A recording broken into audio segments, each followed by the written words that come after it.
Olá pessoal, tudo bem com vocês? Eu sou Letícia Bento e sejam bem-vindos ao episódio 40 de mais um Kids Talks Podcast.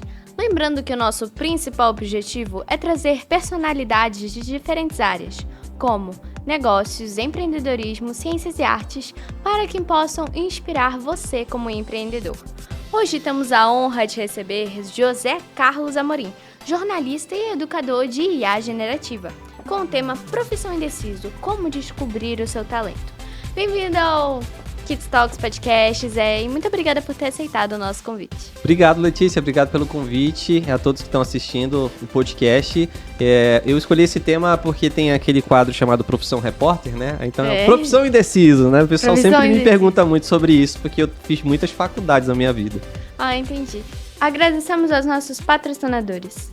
FB Andrade, soluções em geologia e meio ambiente. Caso você queira saber mais, QR Code aqui no canto da tela. Fatiari, solta o VT. Cara, existe algo mais gostoso que amor de mãe? É claro que não. Fatiari, mais gostoso, só amor de mãe. Solta o VT. Quem experimenta prefere Fatiari. G Capital, um jeito simples e descomplicado de investir. E Colégio Santa Doroteia, há 113 anos educando gerações. José Carlos Amorim, 32 anos, natural de Manacapuru. É técnico em mecatrônica, atuou na engenharia da P&G Gillette, mas se destacou na área de comunicação. Iniciou o jornalismo em 2014, na TV em Tempo, e no mesmo ano foi contratado pela Rede Amazônica, afiliada Globo. Atuou como repórter na Copa do Mundo de 2014 e nas Olimpíadas do Rio 2016. Apresentou o Bom Dia Amazônia por 4 anos e hoje é repórter, apresentador da Rede Amazônica e da rádio CBN Amazônia. Então, José Carlos, o Kids Talks é uma pergunta que fazemos a todos os nossos convidados, que é a seguinte: todo adulto já foi criança e toda criança já teve um sonho enquanto ela crescia. O que você queria ser quando crescesse? Aí é que tá o problema. Eu acho que aí entra no tema, né, que a gente escolheu, que é profissão indeciso. Porque eu mudava muito dos sonhos que eu tinha quando eu era criança. Os padrões, né? Todo garoto quer ser jogador de futebol. Eu acho que é padrão do brasileiro. Outro padrão, astronauta, né? Todo mundo quer ser astronauta, conhecer o espaço. Eu, particularmente, meu sonho era ou ser jogador de futebol ou ser arquiteto. Assim, aleatoriamente surgiu essa vontade de ser arquiteto porque eu gostava de desenhar prédios, só por conta disso. E aí depois mudou para químico.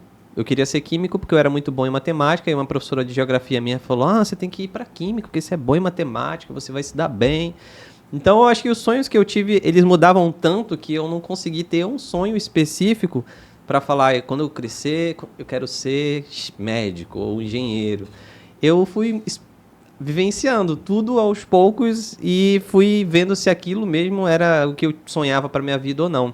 Então acabou que tudo que eu sonhei era muito aleatório, não tinha um padrão, e aí acabou que tudo que eu planejei também não aconteceu. Eu fui para outra área totalmente diferente, que foi a área da comunicação. Bom, falando na área da comunicação, você foi técnico em mecatrônica, certo? Aí depois você migrou para a área de comunicação. Como é que foi essa transição e o que lhe motivou a fazer isso? O que te motivou a fazer isso?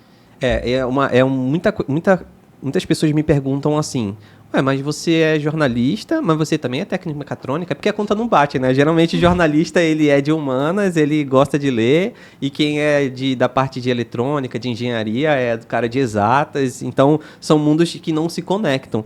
E aí eu sempre falo: não, eu sou um jornalista de exatas. Sou um caso raro. Por quê? A minha infância, eu via sempre meu tio ele desmontando as coisas lá em casa. Então, ele desmontava para consertar, no caso, né? Ele fazia manutenção em sistemas elétricos, então ele abria liquidificador, televisão, tudo que era eletrodoméstico. E aí eu via ele fazendo, e criança sabe, né? Você olha e você quer fazer igual. E aí eu pegava também as coisas e começava a desmontar. O problema é que ele desmontava para consertar e eu desmontava só por prazer, por curiosidade. Aí depois como é que ficava? Bom, sempre faltava um parafuso, né? Eu tentava remontar, mas sempre ficava uma peça faltando. E aí eu olhava e falava: acho que essa peça é lá de dentro. Eu ligava na tomada, se fosse um dispositivo elétrico. Se funcionasse, não faz falta essa peça aqui. Mas uma curiosidade, por essa, né, tentativa e erro, quando eu tinha 11 anos, eu consertei a minha televisão para jogar videogame. Eu abri a minha televisão, ela não funcionava, tinha quebrado lá um fio. E aí eu fui mexendo nos fios lá, na tentativa e erro, até que eu consegui consertar a minha televisão e usar ela para jogar videogame, assim. Então, desde criança eu tive esse contato com, posso dizer tecnologia, mas esse mundo mais de eletricidade, de mecânica, de informática, né? E aí o que aconteceu? Que em 2007 eu entrei por proposta dos meus amigos para um mini vestibular, para um curso preparatório mini vestibular.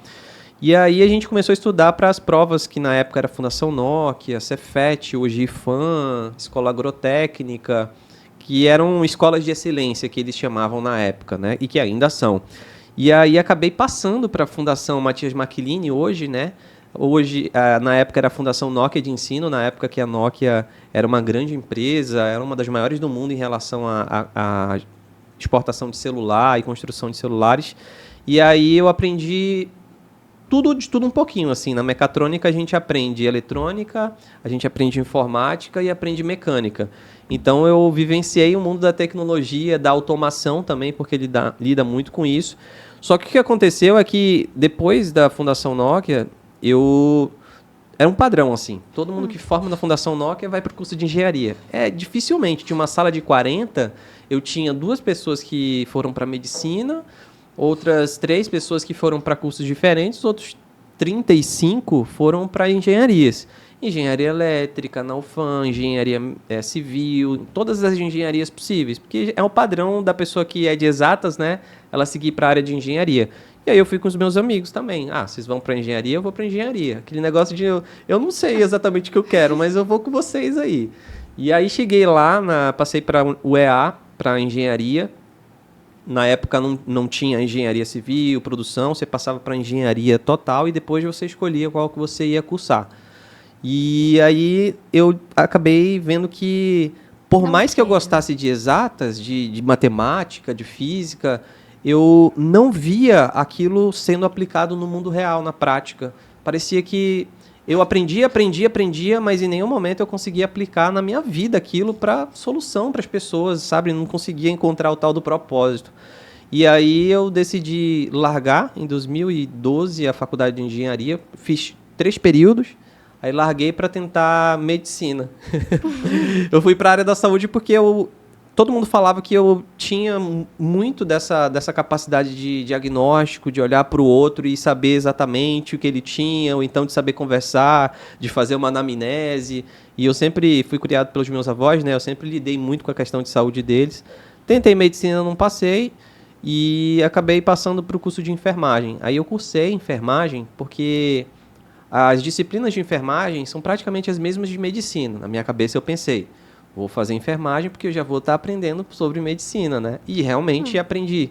Só que nesse meio tempo aí eu acabei descobrindo que eu tinha ansiedade, né? Mas não ansiedade de ser ansioso, é TAG, que o pessoal chama, transtorno de ansiedade generalizada, que é um problema sério.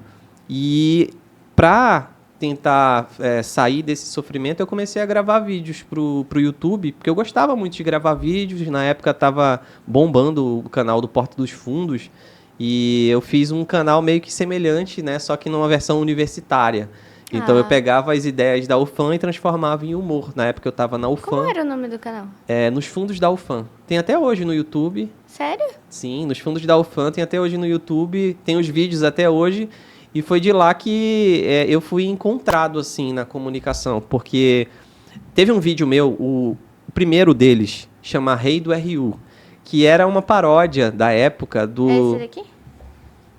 Isso, esse mesmo, nos fundos da UFAM.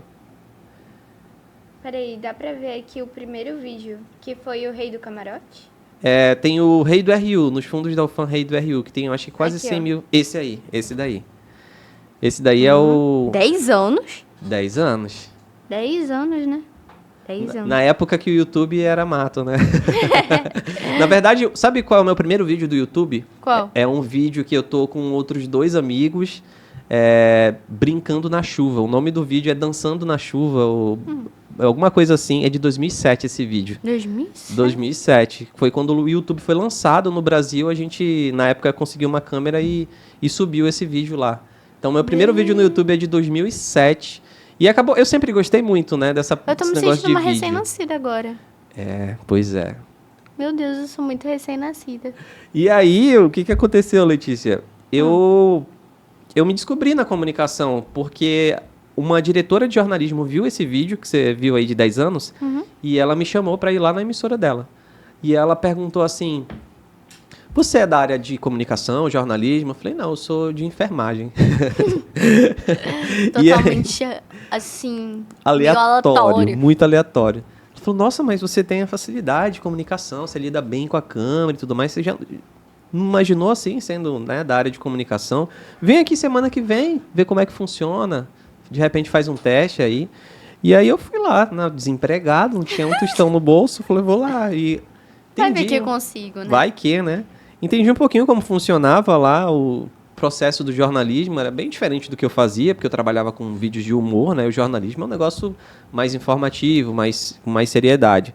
Mas eu fiz um teste, ela falou, não, tu leva jeito pra área, investe, entra nisso, que aí eu te contrato. Eu falei, então tá bom, né? Se tem essa proposta de já conseguir contratar. E aí eu decidi entrar na área, inicialmente porque eu precisava de dinheiro, que eu estava desempregado, e segundo porque eu realmente vi que era um negócio legal, assim, que eu me adaptava àquela profissão, com aquelas habilidades. E foi assim, por acaso, né, que eu migrei de mecatrônica e fui parar na área da comunicação. Bom, você cobriu eventos importantes, né? Como a Copa do Mundo de 2014, que a gente perdeu a 7-1. Infelizmente. Mano, um fato curioso é que, tipo, na época eu acho que tinha 2 anos e meio, por aí. Então eu comemorava todo gol da Alemanha e do Brasil. Porque era gol. Porque era gol. Aí, gol, aí eu, gol do Brasil. Ai, meu Deus. Eu fui saber disso uns dias atrás. E tu tava comemorando, tu comemorou 8 gols. Melhor que a gente comemorou só um, né?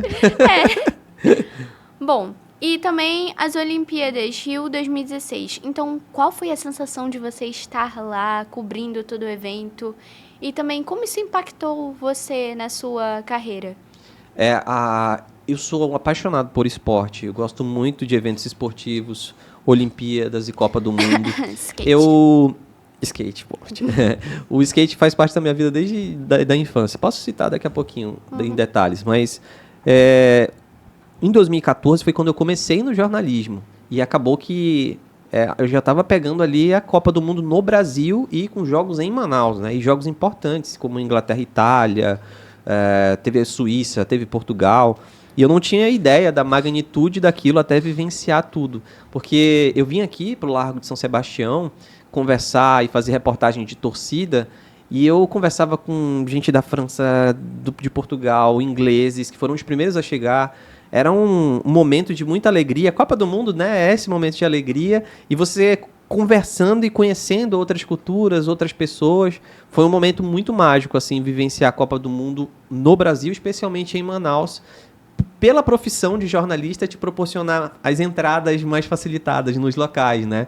Existia ali o FIFA Fan Fest, tinha o quadrilátero da Copa, e eu tinha acesso a tudo, então você ficava muito perto das pessoas, das celebridades. Dava pra ver aquele gostinho, assim, de ver o jogo, né? Sim, de pertinho ali, vivenciar aquilo, né? E Rio 2016 foi um pouquinho menos do que a Copa do Mundo, porque a gente teve jogos aqui, mas não nas mesmas proporções da Copa, né, de 2014, quando a gente recebeu grandes seleções.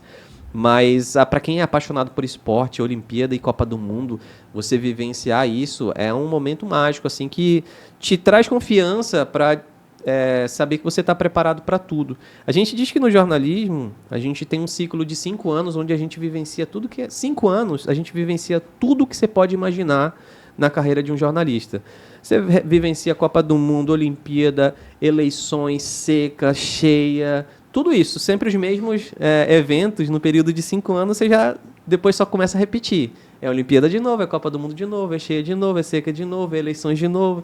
E o bacana é que quanto mais tempo passa, mais você aprende como vivenciar aquilo de uma forma mais especial, né? Além de reportar, de informar, mas viver mesmo, se divertir junto com tudo.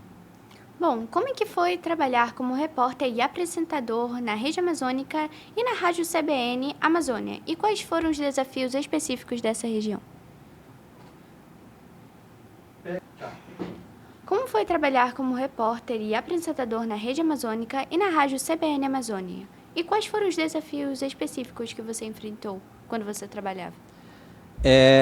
A Rede Amazônica ela tem uma missão de integrar e desenvolver a Amazônia. Então, ela é uma emissora muito voltada para o tema Amazônia como um todo. A gente tem alguns desafios, principalmente em relação à logística, né? As reportagens no interior, o envio de material. Então, você imagina, quando a gente passa da ponte, já não tem mais internet aqui, né? Então, esses pequenos detalhes, eles fazem parte da nossa dificuldade, né? A gente tem um estado muito grande, então acaba que a logística influencia muito na dificuldade de levar informação. Hoje, com a Starlink, né, facilitou muito, assim. A Starlink, a gente consegue entrar ao vivo de qualquer parte do estado, assim, por conta de ser satélite. Pegar imagens de Tabatinga, que é difícil acesso, São Gabriel da Cachoeira, locais onde antes a gente não conseguia chegar e hoje a gente chega e consegue trazer imagens, porque a gente tem um território imenso, gigantesco. Então, de desafio de fazer parte da Rede Amazônica é que é uma emissora gigantesca. São diversas formas de falar, porque ela está presente em 5 estados. No Amazonas, no Acre, no Amapá, em Rondônia e Roraima. Então, primeiro, são 3 fusos horários. Eu apresentava o Bom Dia Amazônia. Então, começava às 5 da manhã, para mim, e já era 6 da manhã no Amapá, e ainda era 4 da manhã no Acre. Então, eram 3 fusos horários, cada um num negócio diferente. Uns estavam acordando, outros já estavam se preparando para sair, né? Porque já estava mais tarde. Então tem essa dinâmica, né? E fora a cultura, no né? Ano Novo, né? O Ano Novo. Eu apresentei um programa de Réveillon que chama Réveillon das Cores. E no Acre a gente entrava ao vivo, faltava 1 hora. Aqui a gente estava nos fogos. Em Macapá a gente recuperava os fogos que já tinha passado a 1 hora. Então essa dinâmica é um dos desafios, né, da Rede Amazônica, é esse, estar num território imenso que cobre 3 fusos horários. E em relação à rádio, quando você vem da TV para a rádio, é muito diferente. Porque a TV, a gente está ali interagindo com a câmera, a gente tem um TP, a gente tem, sabe, tudinho organizadinho. E a rádio é muito mais, não digo improviso, mas é mais conversado, como a gente está fazendo aqui, do que algo muito estático. Então, eu senti um pouco de receio, de medo, era algo novo, né? No início eu fiquei nervoso, mas depois de acho que 1 semana eu já estava em casa. E eu digo hoje que a rádio é até mais legal do que a televisão, sabia? A televisão, ela tem o glamour do jornalismo, né? Você tá ali na TV, só que a rádio, ela te possibilita ser você mesmo. Porque você não tem aquela pressão da câmera, você não tem aquela pressão de gente no ouvido aqui, no ponto, não tem o TP. É você e você mesmo conversando com o entrevistado, dialogando, o computador tá aqui. Então, ter o controle do todo é muito legal. Agora, como especialista em AI for Business, qual você diria que seria a tendência mais relevante e como é que você utilizaria a IA no mundo empresarial? A inteligência artificial, ela já vem sendo utilizada há um tempo, só que ela era pouco acessível, né? Você tinha a IA preditiva, que o pessoal chamava de algoritmo, né? Algoritmo do Instagram, algoritmo do Facebook. E as empresas, elas faziam também esses algoritmos. Então, você imagina que numa empresa do Distrito Industrial tinha uma máquina lá que ela tinha uma IA preditiva, que ela sabia o tamanho do copo certinho, se tivesse 1 centímetro a mais, 1 centímetro a menos, ela descartava. Então, só para ilustrar, né?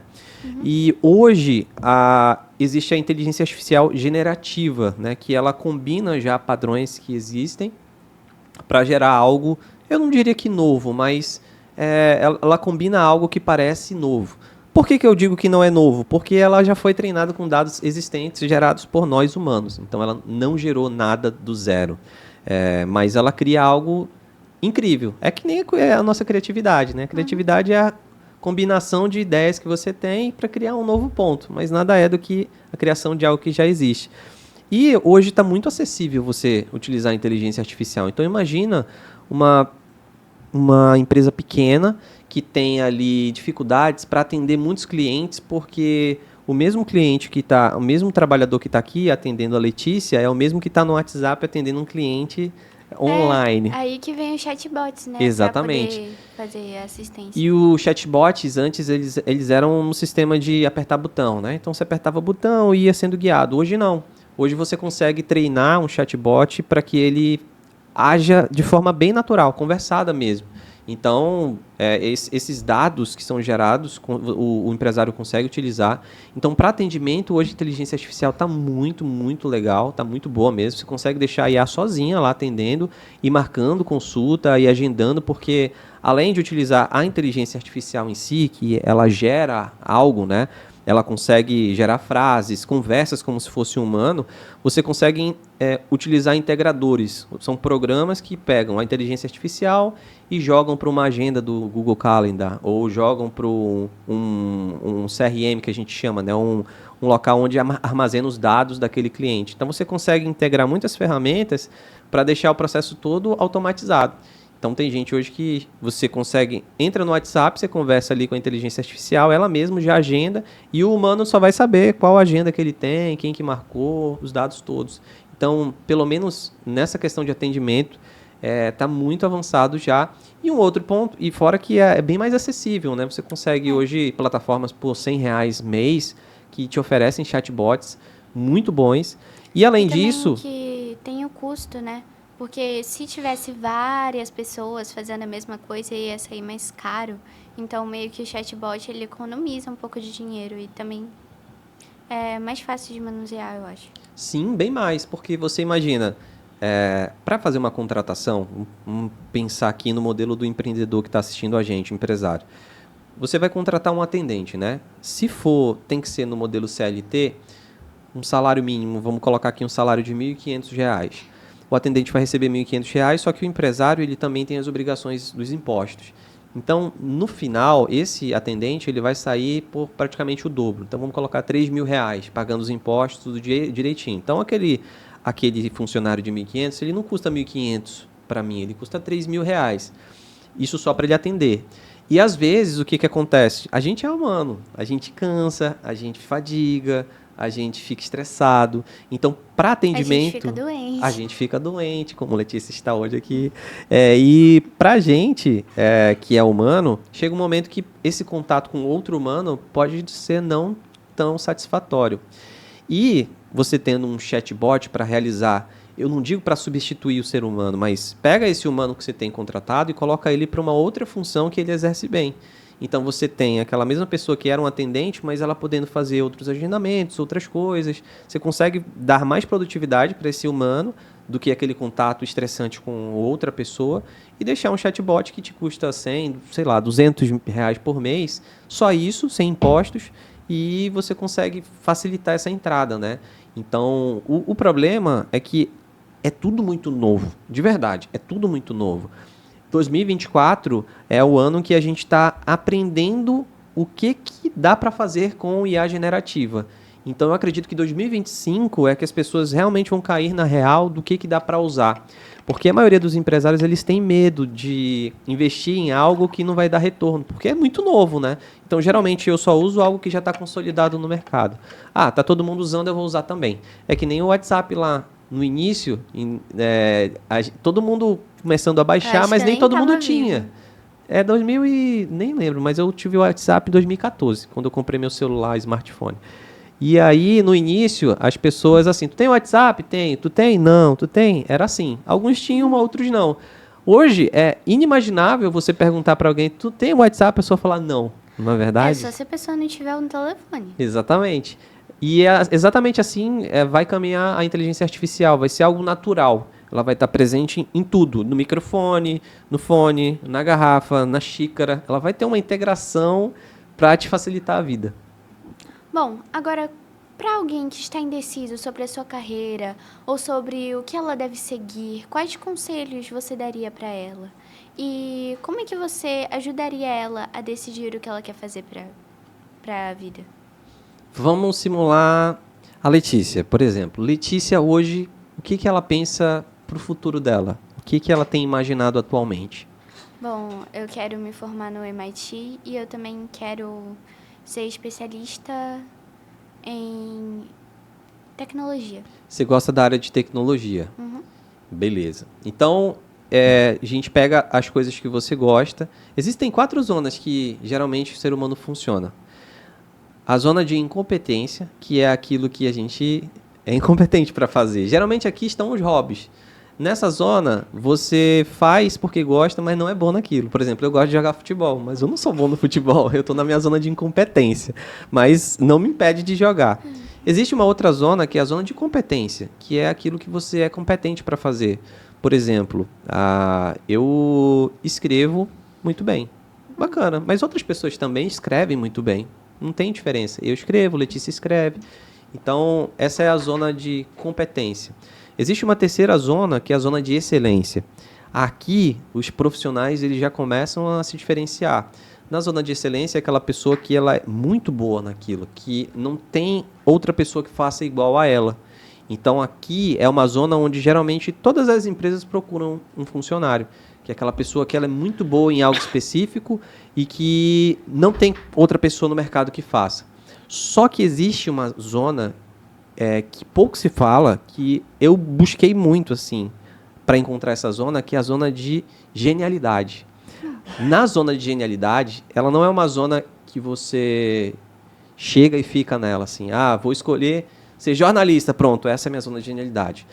A zona de genialidade é uma zona onde você é muito bom no que você faz, você é exclusivo, você ama fazer aquilo, ou seja, envolve tuas paixões, teu objetivo de vida e auxilia de alguma forma a sociedade. Então é nessa zona que geralmente a gente fica no que o pessoal chama de estado de flow, que é aquele estado quando você está fazendo algo que o tempo parece que ele não passa, ele só existe. Você não sente o tempo passar. Quando a gente está na escola, né, a gente fica olhando no relógio, né, puxa, demora a passar, alguns dias demora mais, outros menos. E no estado do flow, parece que você nem lembra que o tempo existe. E o estado do flow a gente alcança na zona de genialidade. Você só esquece a percepção do tempo. Só esquece a percepção do tempo. Isso é muito comum quando as pessoas, por exemplo, eu que tenho TDAH, eu jogo videogame, eu posso jogar durante 6 horas seguidas e se ninguém me falar, eu falo, ei, 6 horas já, para aí. Parece que nada aconteceu, eu tô num estado de flow ali. Eu também, mas só que no meu caso é quando ou eu tô lendo um livro, aí quando ele acaba, aí eu normalmente gosto muito de ler mangá ou ler livro de ficção, né? Aí às vezes eu também vejo TikTok. Mas, tipo, quando eu tô lendo, aí eu termino o livro, eu vou ver. Comecei às 14 horas, terminei às 17h30. Aí, meu Deus do céu. Aí depois, filha, vem jantar. Você não notou o tempo passar? Não. Então Não, você já totalmente identificou, isso é legal. Isso você já identificou o seu estado de flow. O que você faz que parece que você nem existe? Às vezes é o videogame, que não vai dar muito futuro, né? Os pais dizem, não vai dar muito futuro. Mas no teu caso, a leitura, ela é uma habilidade interessante para complementar para outras possibilidades. Então, você gosta de tecnologia, é algo que você gosta. Você falou de MIT e você gosta de leitura. Como que você encaixa isso? Então, você tem que buscar coisas, uma profissão que consiga englobar todos esses fatores. Você é muito bom em comunicação, certo? Então, isso é uma habilidade única. Quando a gente tem uma habilidade inata, isso é muito importante. O que é uma habilidade inata? É quando você nasce com aquilo sem precisar saber os conceitos. Eu, por exemplo, muitas pessoas me perguntavam como eu fazia para me comunicar, qual era o conceito.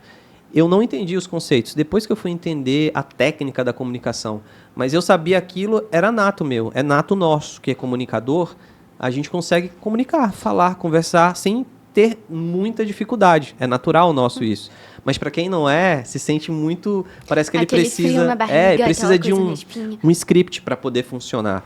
Então, essa habilidade inata, ela tem que estar na profissão que tu vai escolher. Então, eu sempre tive facilidade desde a infância de apresentar trabalho, mesmo que eu não tivesse estudado. Sim, nossa. Se eu não tivesse estudado, alguém falasse assim, apresenta aí, apresenta. Eu desenrolava. De algum jeito, eu conseguia parecer convincente. Eu também, mas só que no caso eu dava, tipo, 2 lidas e aí vai, entendeu? Bom, agora, indo para a próxima pergunta. Como é que você acha que a comunicação eficaz tem impacto em uma empresa? Nossa, essa é uma pergunta tão complexa porque a comunicação, quanto maior o número de indivíduos, mais difícil ela fica. Então, por exemplo, aqui está só eu e você. É uma comunicação de um ponto A para um ponto B. É muito fácil. O que eu falar que você não entenda, você vai falar, não entendi, pode repetir? Agora, quando vai aumentando a quantidade de indivíduos, isso, nós somos 5. Eu falei aqui uma coisa, Nós estou somos só 5? simulando, tá? Ah, tá. Não estou contando com eles. Nós somos 5. Eu falei uma coisa, você entendeu uma, ele entendeu outra, ele entendeu outra, ele entendeu outra. Aí já começa a complicar, porque talvez eu não tenha comunicado da maneira certa, ou então a pessoa, o receptor, ele não tem o entendimento sobre aquilo que está sendo falado. Eu tenho o meu propósito de vida, que é democratizar o conhecimento. O que é democratizar o conhecimento? Eu fui criado pelos meus avós. A minha avó, ela só fez até a 4ª série. Então eu precisava explicar muita coisa para minha avó complexa. Só que ela é uma idosa. Então você imagina como você vai falar para uma idosa o que é uma pressão arterial, o que é uma pressão arterial, né? O que é sistólica, o que Nem é eu sei o que é uma diástole, pressão enfim. arterial. O que é uma hipertensão, sabe? São conceitos tão complexos e como eu fui criado desde a infância com ela, eu aprendi a usar as palavras que ela entendia. Então acabou que eu me tornei uma pessoa muito boa em transformar conceitos complexos em assuntos fáceis. Por causa desse treino. Por causa desse treino que eu tive. E isso acabou fazendo com que a minha comunicação ela fosse muito interessante para o jornalismo, porque a maioria das pessoas que assistem, elas são pessoas simples, elas não têm um leque de conhecimento sobre as palavras, né? Tanto que a minha maior dificuldade é de comunicar assuntos relacionados a jurídico, né? Quando a gente tem decisões do STF, decisões de tribunais, porque a linguagem jurídica ela é muito complexa. É como se fosse outra língua. Então, por mais que eu explique, eu sei que muita gente não vai entender, os conceitos são muito complexos. Eu me perco, quem dirá a pessoa que está em casa. Então, comunicação efetiva, de fato, ela só existe nesse ponto AB aqui, tá? Eu e a Letícia. A partir do momento que outros indivíduos eles estão recebendo a mesma comunicação, fica difícil. Existem ferramentas para você tentar se comunicar melhor, né? Criar padrões, que o pessoal envia e-mail, enfim, cria padrões, mas saber identificar, e mais importante, saber identificar se a informação que está chegando para as pessoas está sendo compreendida. Então, o que você fala tem que garantir que quem ouviu está entendendo ok. Então, acho que é mais ou menos por aí. Bom, qual a importância do network para quem trabalha com comunicação? O networking, ele é importante para você fazer contatos, principalmente que servem que a gente chama de fonte. O que é uma fonte no jornalismo? É uma pessoa que ela vivencia uma realidade e ela consegue te fornecer informações sobre aquilo. Então, se eu tenho uma fonte que é um delegado, que ele é especializado em determinados crimes, ele pode ser a minha fonte para trazer informações sobre determinadas situações. Então, o networking ele é importante para você ter essas pessoas espalhadas na sociedade para que você tenha informações do ponto de vista do jornalismo, né? Agora, além disso, o networking é importante para você ter uma rede de contato fora da sua profissão mesmo, né? Porque uma coisa é saber diferenciar, dividir o que é profissão, o que é pessoal. Eu faço isso muito bem. Tem pessoas que eu conheço do jornalismo, mas conheço profissionalmente. E tem pessoas que eu conheci no jornalismo, mas que fora do jornalismo também se tornaram amigos, né? Então são contatos diferentes. E para mim, no jornalismo, a moeda mais importante é o networking que ele me proporcionou. As pessoas que eu conheci, os famosos que eu conheci, as celebridades, as classes políticas altas, enfim, pessoas que são importantes na sociedade e que, por conta do jornalismo, eu acabei conhecendo essas pessoas e elas me dão acesso a outros setores, digamos, sociais, outros patamares, para eu também conseguir evoluir, digamos, né, do ponto de vista profissional ou até mesmo um ponto de vista de projetos paralelos. Por exemplo, agora eu estou com um projeto de educação de IA generativa. Então, o Oshiro, para mim, foi um networking incrível, que eu conheci graças ao jornalismo, mas ele me proporcionou conhecer outros empresários que hoje fazem parte da imersão que eu faço, da mentoria que eu faço. Então, percebe que um ponto que você fez, de forma intencional ou não, ele vai te proporcionar ao longo da vida outras possibilidades, outros resultados.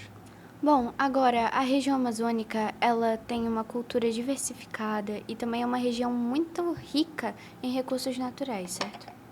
Então, como que você vê o cenário empreendedor na Amazônia? Aqui a gente vive praticamente numa mina de ouro, né? A gente tem a cidade de Manaus, é uma cidade muito rica, roda muito dinheiro aqui. Só que a gente tem um problema de distribuição de renda. A gente tem a maior parte da renda concentrada na capital e outras cidades do interior, elas têm uma renda muito pequena, às vezes pouco, quase nada. Eu digo isso porque eu sou do interior, e é o interior aqui do lado, né? Cidade de Manacapuru.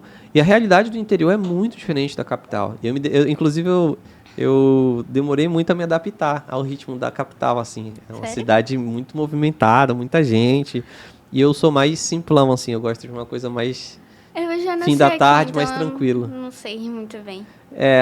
O ritmo do interior, por exemplo, dá 5 horas, está todo mundo já preparado para ir para casa, tranquilo, dormir, ficar conversando. É outro ritmo, é outra forma de viver. Tem cidades, por exemplo, eu já fui para comunidades que dava 4 da tarde, o pessoal já estava na rede, já se preparando para dormir. Quando o sol ele se põe, acabou. Já não tem mais conversa, assim. Já é o pessoal se preparando para dormir mesmo. Só que tem um outro porém. O pessoal também acorda muito cedo. E não é que você... 5 da manhã? Às vezes 4. É incrível, assim. Porque como você dorme muito cedo, você dorme muito cedo e acorda muito cedo. É um ritmo que o caboclo do interior tem. Então, só para explicar, né, um pouco da dinâmica da capital do interior. Mas em relação a possibilidades, o Amazonas é extremamente rico, muito, muito rico, assim, né? E existem alguns tipos de negócios que podem ser desenvolvidos aqui. Hoje o mundo gira em torno do ecológico, do mundo verde, do dinheiro verde, né? Então, muitas empresas têm investido aqui na Amazônia para gerar esse dinheiro verde. Eu conheço um projeto muito legal que é de fazer chocolate com cacau que é colhido por agricultores do interior. E o legal é que os agricultores que fazem a colheita desse cacau, eles têm o desenho e a fotinha deles estampados nesse chocolate. Que massa, e aí cara. a pessoa que compra, né, geralmente é o mercado ali do Sudeste, são pessoas do Sudeste que compram esse chocolate daqui, elas conhecem um pouco da Amazônia. Então você consegue gerar renda para aquele senhorzinho, para aquela senhorzinha que faz ali a colheita do cacau, dá visibilidade para ele e, ao mesmo tempo, você consegue gerar valor, renda mesmo, né? É um negócio super interessante. Agora, não sou especialista em business da Amazônia, mas o que eu posso dizer daqui é que é um estado muito rico, uma cidade muito rica, Manaus, a gente tem renda girando aqui. É uma mina de ouro, tudo que você quiser fazer aqui dá certo se você souber como fazer. Porque aqui, meio que, tipo, se você aprender mais coisas, aqui já dá para implementar, porque não tem muita coisa implementada aqui. Sim, Se a gente você- é muito arcaico ainda em muitas coisas. Realmente. Só deixa eu beber um pouco d'água, Claro. por favor. Tá um pouquinho difícil falar. Tá indo bem, tá indo bem. É que ele tava com febre, não tava. Não, tá tranquilo, segue no teu ritmo. Segue e relaxa. Depois na edição. Tamo indo bem, tamo indo bem. Uhum. Tá indo bem. Só tá fantástico. Todos os dois. Enfim. Já pode ir? Tá bom. Quais hábitos ou práticas que você adota para poder aprender ou se manter atualizado? Eu gosto muito de ler portal, acho que portal ele tem um resumo, né? G1, os blogs. Geralmente quando eu quero saber os principais assuntos do dia ou o que está sendo comentado no mundo, eu acesso esses portais. O pessoal acha que por eu trabalhar na televisão, eu assisto televisão todo dia, né? Só que é que nem a pessoa... Imagina um pizzaiolo, né? Ele faz pizza todo dia, ele não vai chegar em casa jantar uma pizza, ele não vai fazer a pizza, né? Então eu chego em casa, eu não quero assistir TV não, eu quero distância de notícia. No outro dia eu me atualizo. Ah, entendi. Então, para eu me manter informado, no início do dia eu dou uma acessada nos portais, né? O G1 Amazonas, para saber as notícias locais. O G1 é um portal muito bom. E alguns blogs para saber notícias mais específicas. G1 Nacional. Então, eu dou só uma olhada das principais manchetes, né? Mas na maior parte do tempo eu gosto de não ficar sabendo muito das coisas, não. Eu gosto de descobrir ao longo do dia. Entendi. Bom, agora como é que você consegue equilibrar a sua vida profissional com a sua vida pessoal? E quais dicas você dá para conseguir se manter bem? É uma pergunta muito complexa, principalmente para o jornalista, sabia? Porque dizem que o jornalista ele é jornalista 24 horas. Porque imagina, eu tô passando aqui, aí aconteceu um acidente, né? Mas eu não tô no trabalho, eu tô fora do trabalho. E aí eu paro e eu filmo, eu coleto informações. Então tem jornalista que é jornalista 24 horas mesmo. Então, assim como médico, né? Imagina, você tá passando ali no trânsito, tem um acidente, você sabe como socorrer, você tem material. E aí você socorre ou não? É o seu trabalho ou não? Eu, Zé, sendo bem honesto, eu só noticio quando eu estou no papel de jornalista. Então, quando eu estou trabalhando, quando eu estou com o microfone, quando eu estou com a câmera. Óbvio que tem informações que eu acabo coletando, assim...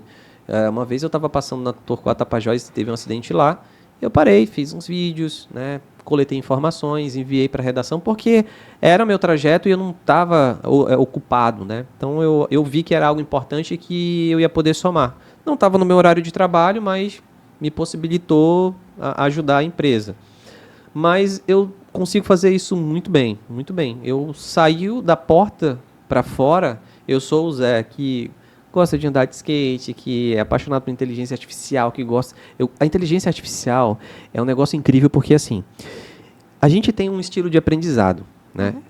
Alguns são auditivos, outros são visuais, outros são sinestésicos, que gostam de aprender tocando nas coisas, experienciando, né, as coisas. Eu sou visual. Então, o que acontecia? Quando eu estudava disciplinas como biologia, química, história, que eram disciplinas que envolviam muito texto, às vezes eu não sabia a resposta, mas eu lembrava a posição no livro onde estava a resposta. Meu Deus, então, assim, eu não sabia qual era a resposta do cromossomo X com o cromossomo Y e tudo lá. Mas eu lembrava a figura que estava lá, a figurinha do local, na página do livro. Por quê? Eu era visual.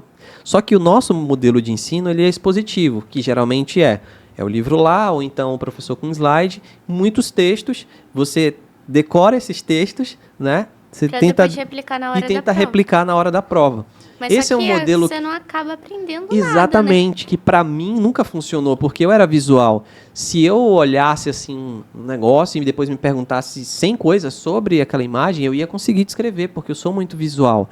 E a inteligência artificial hoje, ela nos permite aprender tudo de forma visual. Tem uma IA que chama Claude. O Claude, ele é tipo o ChatGPT. Como é que... C-L-A-U-D-E. Claude. Claude, tá. O Claude, ele te possibilita criar representações gráficas de conteúdos em texto.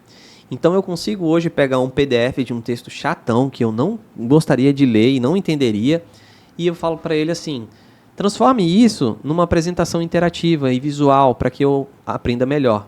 E aí o que ele faz? Ele pega todo aquele texto e ele cria bloquinhos, ele cria interações onde você clica no botão. Então, assim, para mim, eu aprendi Meu isso. Deus, isso é perfeito. Sendo bem honesto, eu aprendi esse ano o equivalente a uns 5 anos de uma faculdade em 6 meses. Eu consumi muito conteúdo por conta dessa capacidade de aprendizado acelerado, porque ele me ensina do jeito que eu quero aprender. Ele pega o resumo e tudo interativo. Então, inteligência artificial, para mim, assim, é um negócio que, quando eu saio da TV, eu já vou investir mais e aprender mais. Mas aí, voltando no ponto, né, de dividir vida pessoal e profissional. É preciso saber diferenciar, porque quando você está na profissão, você se comporta de um jeito. Quem me conhece na rua, já me viu como repórter, sabe que eu sou muito caladão, eu sou muito centrado, eu sou muito focado. Quando eu vou entrar ao vivo, é só eu ali e nada mais. E quando Só eu tô... eu e a câmera, né? eu e a câmera, e pode estar acontecendo o mundo lá fora, mas eu tô focado aqui. Agora, fora da TV, não. Fora da TV, eu gosto de ir na padaria de short. Gosto de skate. Andar de skate. Eu sou uma pessoa comum, assim. Então, eu sei diferenciar muito bem e eu sei que é importante fazer isso, porque a gente tem aquela noção de que estou vivendo aqui, estou trabalhando aqui e não fazendo a minha vida toda o trabalho. Como você vê o futuro da inteligência artificial nos próximos 10 anos, na região amazônica? 10 anos, 10 anos. vou contar uma história bem interessante. Eu também não lembro dela, porque eu tinha 1 ano de idade. Mas em Você ouviu dos 1992... Não, é uma história bem discutida em livros de genética. Em 1992, eles começaram um projeto para mapear o genoma humano. Você sabe o que é o genoma? Não. O genoma é o conteúdo que é construído como se fosse... são pequenas partículas que correm no nosso sangue, que são como nosso manual de instrução. Então, é a arquitetura do ser humano. Entendi. Eles queriam saber como o ser humano era construído. Então, eles tinham que mapear o genoma, o DNA, o genoma, né? E aí, esse projeto começou em 1992. Ele tinha previsão de ser feito em 15 anos. Então, ele deveria finalizar em 2007. 15 anos não, 10 anos. Ele deveria terminar em 2002.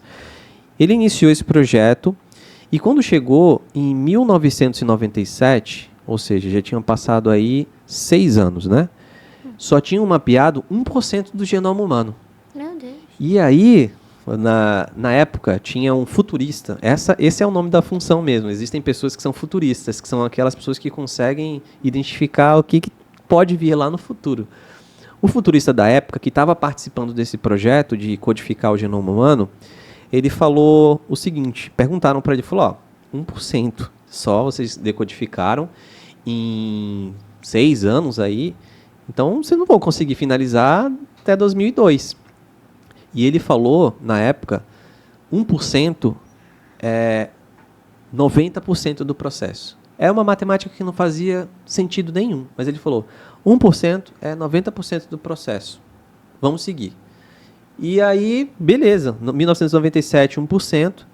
O projeto era para terminar em 2002, quando foi...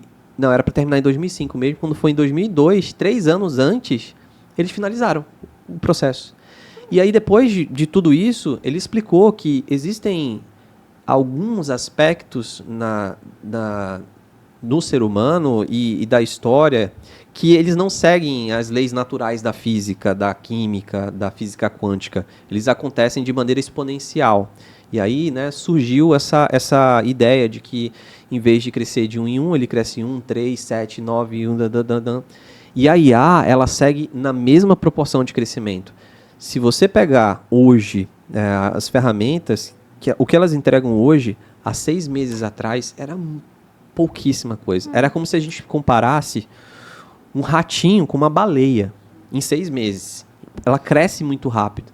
Então, quando você me pergunta 10 anos, em 10 anos, eu sinceramente acredito, sendo bem honesto, e a gente pode ver daqui a 10 anos, né? Que já vão existir robôs humanoides em uma quantidade talvez maior do que a população humana. Meu Deus, mais robôs humanoides do que nós, seres humanos. E daqui a 10 anos. Porque é um crescimento exponencial muito gigantesco. Se a gente for conversar daqui a um ano, parece que mudou drasticamente. A inteligência artificial, ela está ainda no modo caverna, ela está ali na época das cavernas. Existe um conceito chamado AGI, que é a inteligência artificial geral, que é quando ela, além de conseguir gerar coisas novas, ela mesmo consegue ter consciência, né? É como se você gerasse mesmo um robô que tem consciência de que ele existe.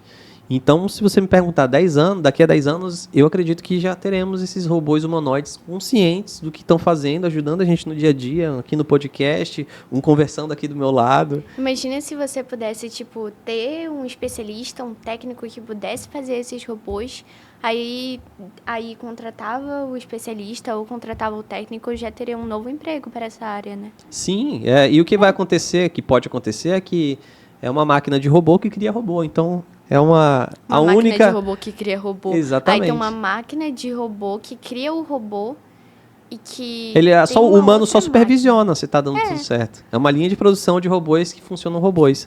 Só que aí tem um porém, precisa de energia, né? É o ponto fundamental. Se gerar energia para aquele negócio funcionar. Energia que eu falo, energia elétrica. E o grande problema hoje é que... Seria bom se tivesse energia solar, né?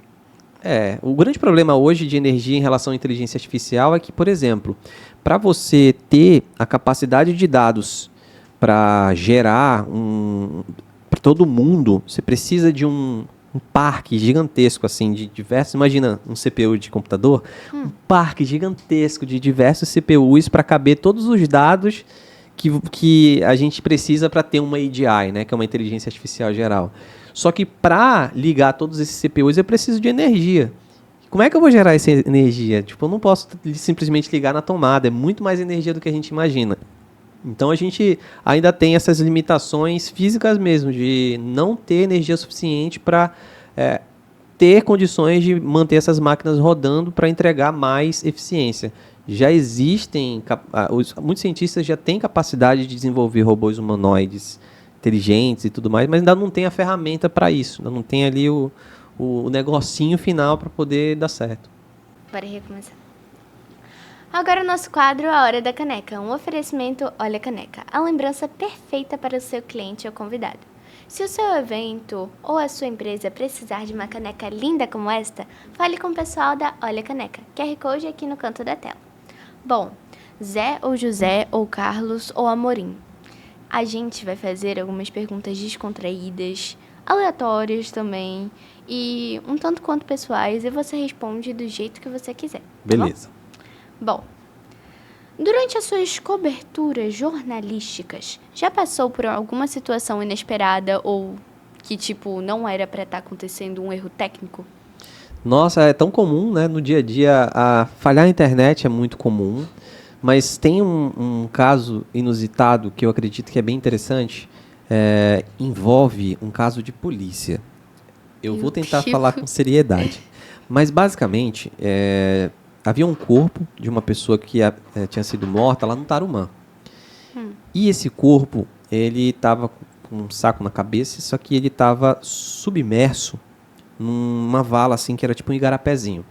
O que acontece quando corpos estão em meio líquido, né, ou eles estão na água, ou eles estão em locais de difícil acesso, mesmo a água sendo fácil acesso, é necessário chamar o bombeiro para fazer a remoção. A polícia mesmo, nem o IML pode fazer a remoção do corpo ali. Então eles chamaram o bombeiro para fazer a remoção do corpo, que estava bem ali, né, mas não pode pelos critérios técnicos que eu não sei explicar. Só que até os bombeiros chegarem, começou a chover muito forte. E lá na área do Tarumã era um igarapé. Então, esse volume de chuva fez um volume tão grande que acabou levando o corpo que estava aqui lá para longe. E esse corpo foi... E o problema é que os bombeiros não chegavam e o corpo estava indo embora. E os policiais... Gente, peraí, filmou o corpo. E aí o que aconteceu? Tava passando um senhor, eu acho que era um caseiro lá da área de um dos sítios, e o policial explicou, falou, não, o corpo tá flutuando ali, ele vai embora, a gente não sabe o que fazer. Aí ele falou, eu pego, se quiser eu pego. Aí ele falou, sério, você pega? Ele falou, não, eu pego, me dá aí uma corda aí que eu vou lá pegar. E ele pulou no igarapé, foi lá, pegou o corpo, trouxe, e aí eu fiquei assim, eu não acredito que isso está acontecendo. Uma pessoa aleatória pegou um corpo, meu Deus do céu. Enfim, eu sei que é um caso de polícia, mas eu achei aquilo muito aleatório. Eu achei engraçado. Não, é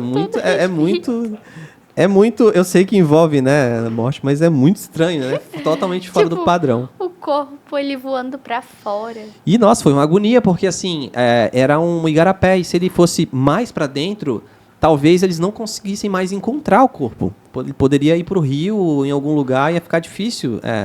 E já estava bem ali, né? Então esse senhor ele se dispôs a fazer isso. Bom, qual é o seu gênero musical favorito e qual é o seu top 3 de música? Gênero musical favorito. Eu gosto muito de rock. Ai, aleluia. Pop rock. Metal, eu também gosto de metal. Nossa, você gosta de AC/DC? AC/DC, os clássicos, né? AC/DC, Iron Maiden. todos os metais clássicos, essas bandas classiconas, Ah, eu eu adoro gosto. E eu toquei numa banda de metal. Eu tive Sério? uma banda de metal, só que era de black metal. Você já ouviu black metal? Não. Black metal é imagina uma escala de 0 a 10, onde 0 é um estilo muito leve e 10 é um estilo muito pesado. O Aquela black escala metal tá era em... 11. Não, ele tá em 9. 9. 9. Porque no 10 é o death metal, que é o death, né, morte, metal da morte. Eu acho muito pesado o death metal porque ele tem letras que citam suicídio, que citam carnificina. É muito pesado, extremamente assim. Eu não sei quem que consegue achar interessante a letra. O ritmo às vezes é até interessante. Mas eu toquei uma banda de black metal que era um ritmo muito acelerado. Eu tinha 17 anos. Depois toquei me baixo. indica bandas, por favor. Oi? Depois me indica bandas, por favor. Combinado, Eu então. preciso Vou te indicar umas de mais bandas. músicas na minha playlist. Você sabe que música, só para explicar por que eu gosto muito de música. Eu tenho TDAH, né?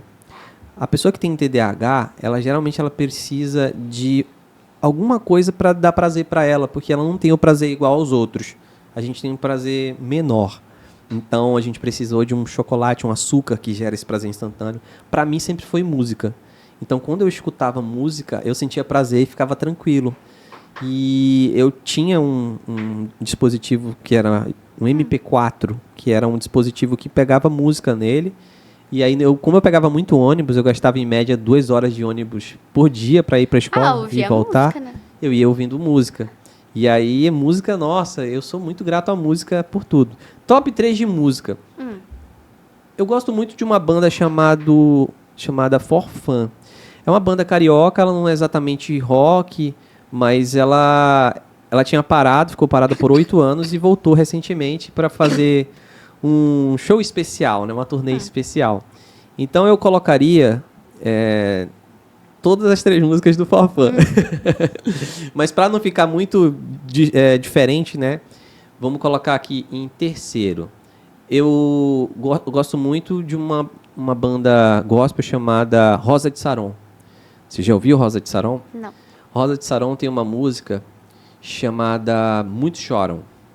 Essa música é muito bacana porque ela tem uma mensagem bem legal. Então, terceiro lugar, Rosa de Saron, Muitos Choram. Muito chora? Muitos Choram. Rosa de Saron, o nome Peraí, da vamos. banda. Muitos choram. Esse daqui, eu acho. Isso, é Rosa de Saron. Essa é a versão acústica. Mas é essa daí mesmo. Muitos Choram. Ah, a letra bonita. Sim, ela é uma banda gospel. Essa música, ela remete a pessoas que perderam alguém. Então, ela é uma música muito profunda, ela tem uma letra muito profunda e eu gosto do ritmo dela. Eu tenho ouvido muito Rosa de Saron, por isso me veio à cabeça. Então, top 3, né? 3, Rosa de Saron, Muitos Choram. Número 2... Peraí, calma que eu quero pesquisar as músicas. Tá. Eu... Número 2... Vamos lá, deixa eu pensar direitinho aqui. Número 2... Vou deixar do Skank. Ah, já ouvi. Vou deixar a vida me levar. Essa mesmo. Essa música é legal porque ela tocou no meu casamento e ela tem um valor simbólico muito grande pra mim. Eu gosto muito porque ela me lembra pontos importantes da minha vida. Na época que eu tava no ensino fundamental, na 6ª série, que eu repeti de ano. Meu Deus, sério? Sim. Sério? Repeti de ano. Meu Deus. Porque eu mudei de escola e deu um problema no sistema lá e as notas do primeiro bimestre não vieram e acabou que eu fiquei com notas só de 3 bimestres e somando eu acabei reprovando. Também não Pô, tem a com nota 3 do bimestres, primeiro. e assim, mesmo só com 3 bimestres, eu passei em quase tudo, assim, foquei em 3 disciplinas. E acabou Quais? que eu não passei. Por conta dessa mudança, né? Eu reprovei até em religião, pra você ter ideia. Na época tinha uma disciplina chamada religião e eu reprovei em religião. Ainda tem? Ainda tem. Mas Nossa, só que agora é chamada de ensino religioso. a gente chamava de ensino religioso também. Então, né, essa música me lembra esse momento ali que eu conheci muitos amigos legais e me lembra o meu casamento, que é um momento muito marcante também. E número 1, Epitáfio do Titãs. A Titãs eu já vi. E eu vou explicar o porquê. Tá. Porque essa música não é nem tanto...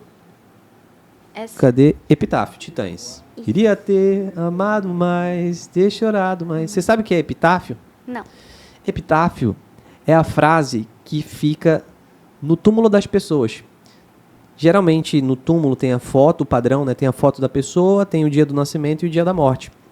Mas nos Estados Unidos é padrão ter uma frasezinha que a pessoa mesmo pode escolher ou a família pode escolher. Então, a música epitáfio nada mais é do que possíveis frases de túmulos. Então, se você olhar a letra dela, queria ter amado mais, ter chorado mais, ter visto o sol se pôr, queria ter... Então, são várias frases que, se você olhar, elas te ensinam muito sobre a vida, sem você precisar ter vivido. Então, é uma música que, quando você entende o significado dela, você passa... Meu Deus, é totalmente genial. Sim, você passa a olhar o mundo de outra forma. Quando você entende o que é epitáfio, você entende o que a música fala, e você ouve a música, e essa música especificamente, ela me lembra o período em que meu avô morreu, né? Eu tinha só 13 anos, eu morava com minha avó e meu avô morreu em 2003, e no ano que essa música estourou, o epitáfio, ele acabou falecendo, né? Então tem esse significado marcante na minha vida, e é uma música que me ensinou muito, porque se você olhar, ela é uma lição de vida. Assim, todas as frases são uma lição de vida. E eu gosto bastante, eu acho que meu top 3 é esse. Rosa de Saron, Muitos Choram. Número 2, Skank, Vou Te Deixar. E número 1, Epitáfio do Titãs. Nossa, que massa. Bom, eu não posso dizer o meu top 3 aqui, porque eu tenho um top 30, né? Ah, imagino. Aí fica meio complicado, eu não sei decidir o Mas top só pra 1. não deixar de lado, né? Se eu fosse escolher uma do Forfã, seria Alegria Compartilhada, o nome da música. É da banda chamada Forfã. Tem um ritmo muito praiano. Alegria Compartilhada, o nome da música. Alegria compartilhada. Eu só lembro de Rapa, quando vem praia na minha mente, eu lembro de Rapa. Inclusive no meu Instagram, quem acessa, geralmente tem lá, eu coloquei salvo essa música, Alegria Compartilhada. Isso mesmo, quando alguém acessa lá, é isso aqui que toca. Ó. Coloca aqui.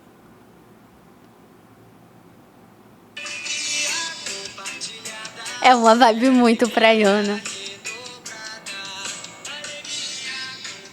E o Forfã, ele me acompanhou durante toda a minha vida, né? Quando eu comecei a gostar ali de rock, 2006, que eu fiquei um pouquinho mais próximo do rock. Então, ele era rockzão, aí depois virou um reggae, aí depois virou um pop rock.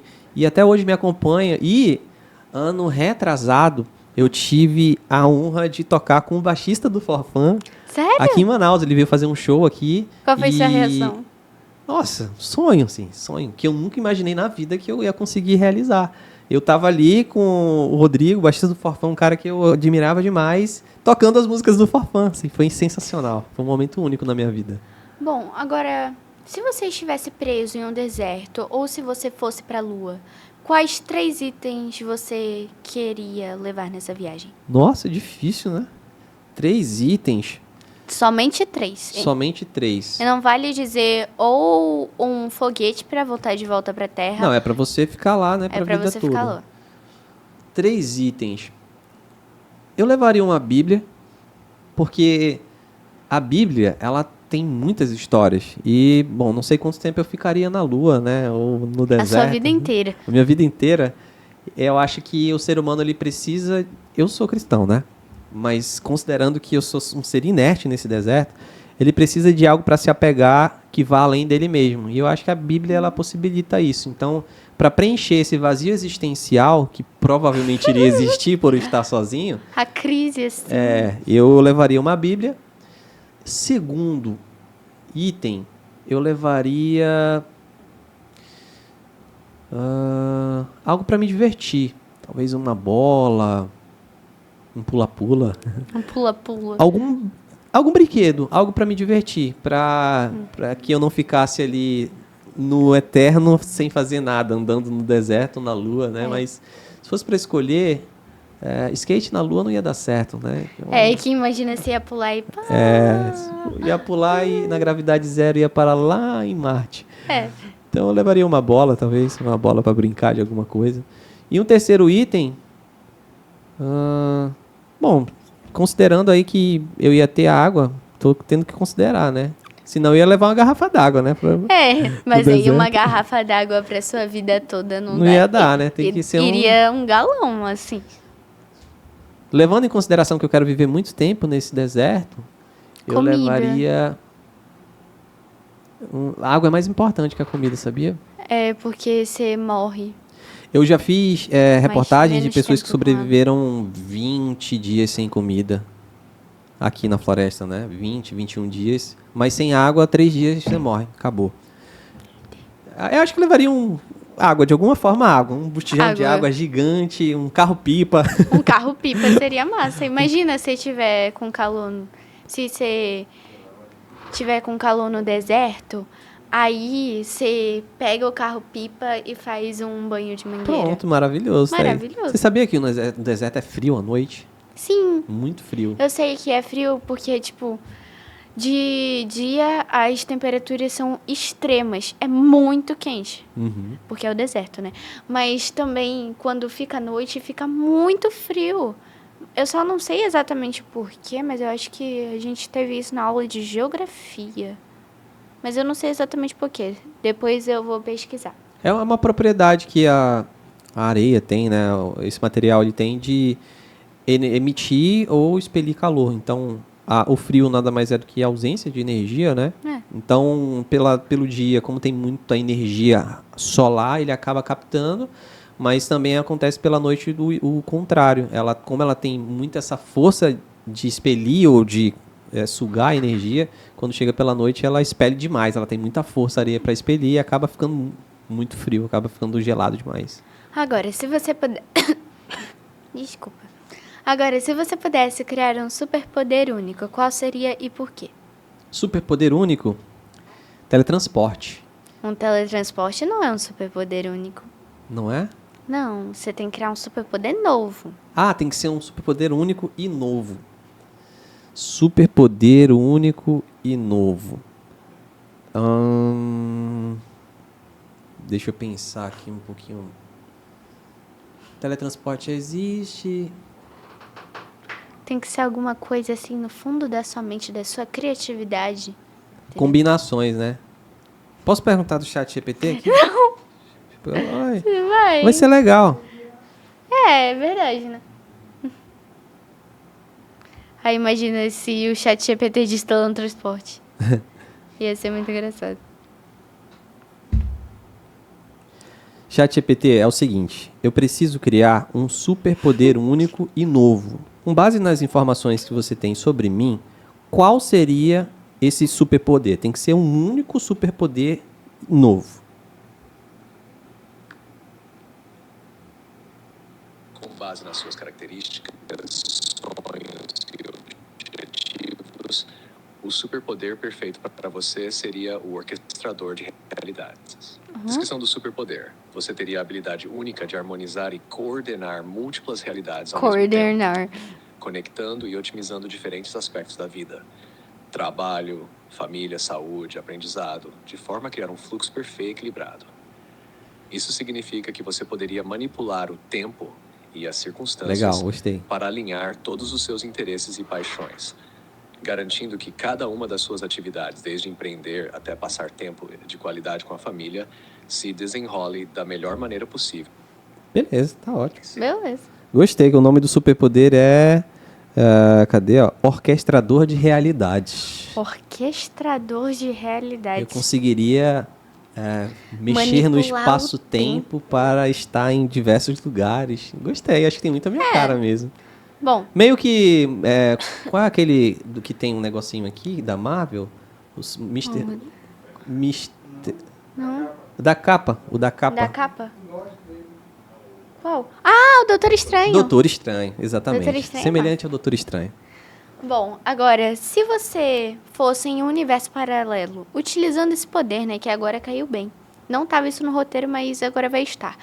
Bom, vai estar, meu Deus. Bom, e nesse universo paralelo, todas as comidas têm um gosto diferente. Por exemplo, se é um brownie, tem gosto de alface. Se é um bolo de chocolate, tem gosto de jerimum. Qual seria a comida que você comeria? Eu comeria uma banana com gosto de lasanha. Por quê? Porque eu gosto de lasanha e banana é muito gostoso de comer, assim, a textura dela, né? Então, eu acho que juntaria o melhor dos mundos. Eu comer uma banana com gosto de lasanha. Gosto de lasanha é bom, lasanha é legal. Se você fosse um animal, qual seria e por quê? Animal, provavelmente, eu sou muito diplomático, eu consigo conviver em todas as classes sociais, em todas as esferas políticas. Eu tenho que ser um animal que ele convive bem com todos os outros animais. Então, provavelmente, eu seria um pássaro, assim, uma gaivota, sabe? Um animal que está sempre ali no meio. Você nunca vê a gaivota fazendo mal a ninguém, ela está sempre ali. Eu seria um gato domesticado. Um gato, você seria? Um gato domesticado. Eu acho que eu não tenho tanto perfil do gato. Porque eu... O gato domesticado, ele fica lá, ninguém incomoda ele, ele recebe ração, ele recebe carinho. Ele também tem o horário dele, ele também tem, normalmente, tipo... Ele não vai passar perrengue, ele não vai passar fome, ele não vai passar sede. E eu quero ser um gato domesticado, mas só que ele não tenha maus tratos, entendeu? Que eu iria viver minha vida numa boa. Não, hoje os gatos vivem muito bem, obrigado, né? Hoje no Brasil eles vivem maravilhosamente. No Brasil não, no mundo como um todo, né? Inclusive hoje a gente tem mais animais no Brasil do que bebês. Mãe de pet, né? Mãe de pet. Bom, se você pudesse viajar para qualquer época da história, qual seria e por quê? Qualquer época da história? Acho que ali 1800, período de 1800, quando começaram as navegações aqui para o estado do Amazonas. Tô quebrando as coisas aqui. Não tem problema. Esse período eu acho um período muito interessante para eu entender como era a dinâmica dos acontecimentos aqui mesmo no estado do Amazonas, sabe? Porque aqui é um território muito gigantesco, né? Era tudo tão difícil. Então eu acho que eu voltaria para 1800 ou então para a época da Mesopotâmia ali. Eu gosto muito da cultura egípcia, né? Enfim, da cultura, né? Cultura egípcia, né? Acho que eu voltaria ali para aquela época onde tudo estava sendo inventado, né? Ali, o início do início. Acho que eu teria um papel importante ali na história.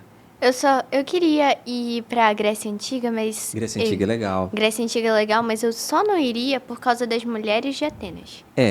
Que aí tem um problema que é complicado. Ser homem antigamente era muito fácil, né? Ser mulher é difícil. Você voltar na antiguidade, o papel da mulher a mulher de Atenas, tipo, historicamente...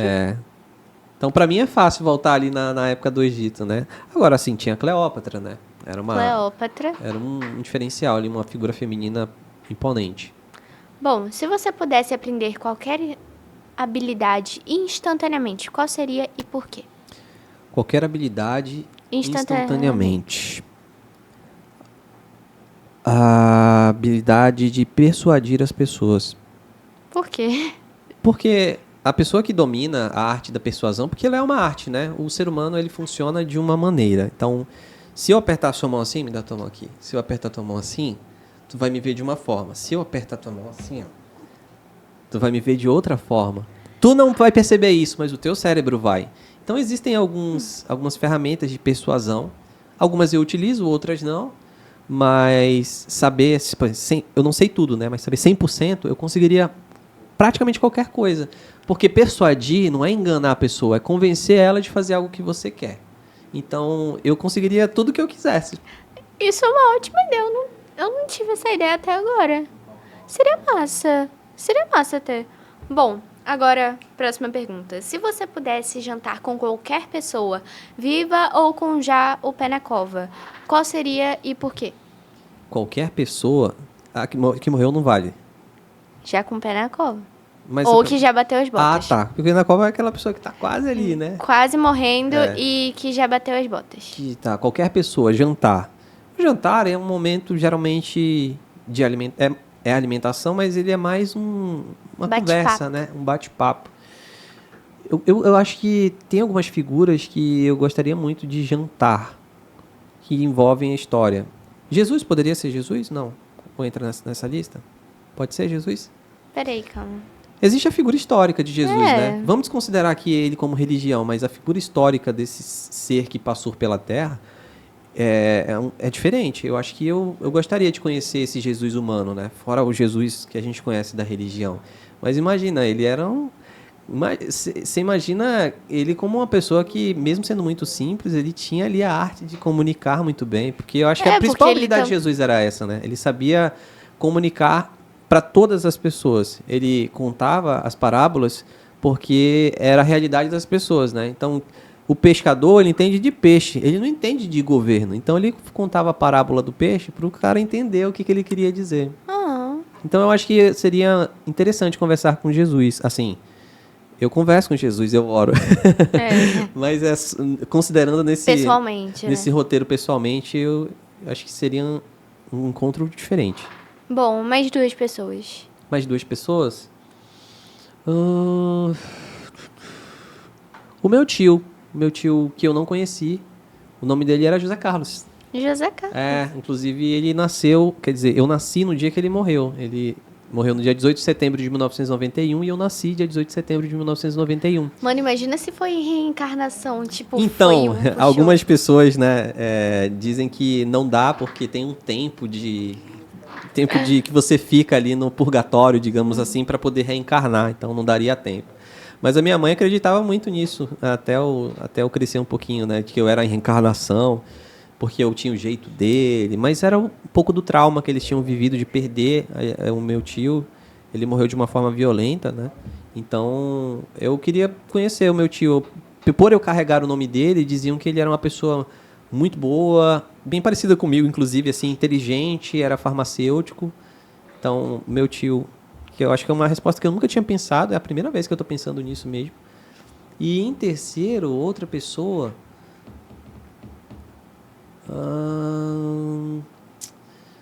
acho que meu avô também faleceu em 2003. Gostaria de conversar com ele como eu agora, né? Porque na época que ele morreu eu era só uma criança, então ele não imagina como eu imaginou as possibilidades que eu teria. Não tinha nenhuma habilidade extraordinária com 13 anos, não era um bom comunicador, eu sempre fui muito curioso. Então isso me facilitou aprender demais sobre tudo. Mas eu acho que ele ficaria orgulhoso assim de ver que eu virei jornalista, apresentador. Acho que seria esses 3 aí. Jesus, meu tio e meu avô. Bom, agora vamos para as perguntas rápidas, que é meio que tipo papo. Papo. Café ou chá? Café. Por quê? É uma bebida que eu tenho mais familiaridade, né? E chá tem Compreendo. diversos tipos, né? Tem chá de hortelã, chá de camomila, chá de cidreira, chá de quebração, chá de canela. Chá de caramelo também, se não me engano. Chá tem. de caramelo? Eu Existe. tomava, quando eu tava doente, chá de canela. Chá de canela? É, Eu mas- tomava chá de boldo. O chá de boldo é pra dor de barriga, né? É. Eu tomava chá de canela quando eu tava com febre. Não sei, minha avó que fazia. Chá de boldo eu tomei muito. Chá de boldo é horrível. Nossa, é horrível. Você já tomou chá de babosa? Não. É o pior que Graças existe. a Deus. É o pior que existe. Aquela planta é uma planta criada por outro ser. Eu sei que é bom pro cabelo. Eu já passei no meu cabelo, sabia? Sério? Eu peguei babosa, bati no liquidificador com sabonete e fiz um shampoo. Ficou horrível. Não fica legal, não. Não ficou legal, não. Livro ou e-book? Livro, a experiência de você sentir o cheiro, a textura, Nossa, concordo toque. totalmente. tudo E tem ali, o né? cheiro do livro novo. Porque, como eu falei, a gente tem esses níveis de aprendizado. Tem gente que aprende mais vendo, que eu sou muito visual. Sou visual e sinestésico, então eu gosto de ver e tocar. Se eu ver e tocar, eu aprendo melhor. Bom, manhã ou noite? Noite. Noite. Eu sempre fui muito noturno, porque eu gosto de dormir muito. Nossa, assim. É porque, tipo, de manhã eu fico com muito sono. Eu não consigo Eu não raciocinar. funciono muito bem. Eu também. Mas aí, quando chega exatamente às 20 horas da noite, Liga o... eu fico ligada assim, 320. No período que eu estava estudando para a Fundação Nokia, hoje Fundação Matias Maquilini, eu só estudava à noite. Assim, eu sentava sozinho, aí eu fazia... Meu desafio era o seguinte: eu gostava muito de matemática, então eu me aprofundei em matemática, eu fazia muitas questões de matemática. Cada questão do EPICAR é a Escola Preparatória de Cadetes da Aeronáutica. Era uma escola com questões muito difíceis para você passar. Então eu pegava essas questões porque, na minha cabeça, se eu tento algo muito difícil, se eu conseguir, eu estou preparado para os outros. Aí, cada questão do EPICAR que eu acertasse, eu tomava um gole de Nescau. Era o meu desafio. Aí isso começava 9, 10 da noite e já teve vezes que eu nem dormi. Eu passei a madrugada toda resolvendo questão de matemática e de manhã já fui direto para a aula. Nem dormi, assim, Mas, loucura. tipo, de manhã tu ficou com muito sono? Não, nem fiquei. Eu fiquei tão ligado. É o estado do flow, que parece que o tempo não passa. Você não sente, o teu organismo também. Então, eu ficava no estado do flow resolvendo questões de matemática. Fui para a escola, vivenciei ali a manhã da escola, depois voltei para casa. E aí veio o dia normal, né? Dormi depois. Na noite, só à noite. Só à noite? Só à noite. Gente, que estranho. Comigo, tipo, quando eu durmo meia-noite, 23 horas, eu normalmente durmo mais cedo, né? De manhã eu fico com dor em todo o meu corpo. Eu não sei porquê. Tipo, eu acho que eu consigo me concentrar, mas fico com muita dor que eu tenho que andar assim, ó. Meu Deus. Sério? E tem um problema, por exemplo, pra mim, geralmente a pessoa que tem TDAH, ela dorme, mas ela não dorme de fato. O melhor sono que eu tive na minha vida foi o sono de uma anestesia geral. Eu tive que fazer um exame e aí eu tive que fazer uma anestesia geral. Eles botam um negocinho aqui na tua veia, eles aplicam um negócio e você dorme. Você simplesmente apaga, você não tem consciência de nada. E nesse momento a percepção de tempo ela não existe. Então é como se você acordasse um segundo depois do que você dormiu. Meu Deus. É um negócio muito estranho. E quando eu acordei, eu estava extremamente relaxado, muito assim. Parecia que eu tinha dormido uma semana. Sério? Sim. Por quê? Porque o cérebro do TDAH, ele funciona que nem um motor de carro e ele não desliga. Esse é o nosso problema. Então, geralmente o TDAH ele é muito criativo. Ele pode perceber aqui, eu tive algumas ideias totalmente diferentes do padrão, né? Porque a gente conecta muita coisa, a gente sabe de muita coisa. Só que o problema é que não desliga. Então eu tô dormindo, eu tô ali desligado em tese, mas o meu cérebro não. Então eu acordo como se eu não tivesse dormido. Eu acordo cansado, porque o cérebro ele não desligou. É um problema crônico do TDAH. Ele tem que melhorar isso, né, para tentar regular, mas o sono não é igual de uma pessoa comum. O sono de quem tem TDAH, você fecha o olho, acorda no outro dia, mas você se sente cansado. Entendi. Agora, gato ou cachorro? Gato. Nossa, obrigada. Eu tenho 2 gatinhos. Eu também. Tenho 2 gatinhos. Eu gosto muito de cachorro. Sempre tive muitos cachorros. Principalmente o Golden e o Labrador, que são muito Se você amigáveis, dissesse que né? não gostasse de gato, eu terminava a entrevista agora. Olha. Com todo respeito. Mas eu gostava muito de cachorro, só que a minha esposa gostava muito de gato. Aí, quando a gente mudou, a gente casou, né? A gente se mudou para casa de uma tia nossa. Ela saiu dessa casa, a gente ficou meio que cuidando dessa casa. E os gatos eram acostumados com a casa. Então a gente acabou ficando com os gatos pra gente, né? Eram 2 gatinhos. E depois um deles, ele simplesmente desapareceu, sumiu. Nunca mais a gente encontrou. Ele saiu um dia e não voltou mais. E aí a gente, no ano passado, adotou outro gatinho. Então a gente tem 2 gatinhos. Só que a perda desse a gente aprendeu que não deve deixar o gato ir pra rua. A gente tem casa toda telada, eles vivem no apartamento. E eu gosto muito porque o gato, as pessoas têm a impressão de que ele é independente, de que ele é isso, aquilo. Mas na verdade ele é cheio de... Ele só finge só. Ele é cheio de O meu gato, ele fica, carisma. tipo, debaixo do tapete. Aí, meio que, quando eu olho, assim, aí eu só vejo o tapete, assim. Ele normalmente fica no meu quarto, né? Eu tenho um gato pretinho e eu tenho um gato siamês. Eu também, eu tenho 2. Você Um tem- que chama de Snow Show, né? Que é aquele siamês com pintas brancas. Ela não tem raça definida, mas... É um vira-lata. Não tem raça definida, é um vira-lata, mas eles selecionam como Snow Show, que é um siamês que tem patas brancas. Eu não sei porque eles deram esse nome. E o siamês mesmo, que é o siamês. Eu tenho um gato pretinho, que ele é totalmente preto, E aí os olhos dele são Amarelos. amarelos. E o outro é um siamês. Mas só que é um siamês É escuro. o cialata que a gente É o chama. né? cialata. É. Mas só que, tipo assim, ele tem só um cotoquinho. Ah, eu de tenho uma rabo. gata com cotoquinho também. É de nascença dela. É de nascença. É tipo um raio dele. O dela é um ganchinho. Sério? É um ganchinho. É a Pepe o nome dela. O nome do siamês é Bento. Porque era o da minha mãe, mas eu adotei o gato pra mim. É o teu sobrenome, né? É. E aí o outro é Sirius. Sirius Black. Exatamente. Eu sou Potterhead É, também. eu também, eu adoro Harry Potter. Bom, série favorita de todos os tempos. Série favorita? Game of Thrones. Game of Thrones. Game of Thrones. Eu acompanhei, assim, não sou fã e tudo mais, mas eu gostei muito da forma que eles abordam. Fogem do padrão, né? Porque a gente sempre torce pro mocinho e o mocinho vence. Só que Game of Thrones não tem nada do que a gente torce, assim. Pra quem você torce morre, é decapitado, nossa, é horrível. Uma tristeza. É, e no final você aprende que a vida é assim, né? Ela nem sempre é justa. Então, Game of Thrones é minha série favorita. Bom, E mais recentemente, House of the Dragon, que é meio que uma continuação de Game of Thrones, que é período 200 anos antes de Game of Thrones. Os Targaryen, que eram os montadores de dragão, eles dominavam ali o mundo. Então, essa série recente eu gostei bastante. Eu acho que até mais que Game of Thrones. Só que ainda não terminou, né? Ainda tá na terminou a segunda temporada agora, ainda tem outras. entendi. Eu acho que a minha série favorita, ela meio que não tem muito fandom. Você sabe o que é esse fandom, né? Eu já ouvi essa palavra recentemente. É meio que, tipo, pessoas que se agrupam e que adoram essa série específica e que falam sobre essa série específica, Ah, que amam, sim. fazem OC, fazem tudo, Aham. literalmente. Vamos chamar de fã-clube, né? É o fandom. É o agora. fandom.